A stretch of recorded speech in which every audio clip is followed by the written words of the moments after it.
Risalgono indietro nel tempo all'epoca del governo Conte e non a quello attuale, guidato dalla premier Giorgia Meloni, le prime intercettazioni agli attivisti dell'organizzazione non governativa Mediterranean Saving Humans impegnati nei soccorsi dei migranti in difficoltà nel mare Mediterraneo centrale.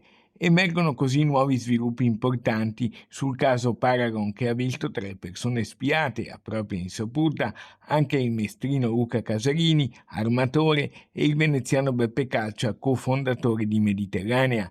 Caccia, al di là di quelli che siano i governi e i tempi, ribadisce le proprie perplessità e preoccupazioni. Noi ci chiediamo che cosa pensavano di trovare nei nostri telefoni, le attività di Mediterranea, le nostre missioni di soccorso, la solidarietà con gli ultimi, la solidarietà con chi soffre.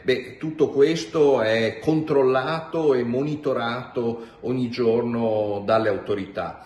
Noi siamo preoccupati invece per la sorte di tante persone con cui siamo in contatto in Libia e in Tunisia. La paura è che si possa aprire il classico vaso di Pandora con effetti dilaganti e pericolosi. La richiesta è di fare chiarezza.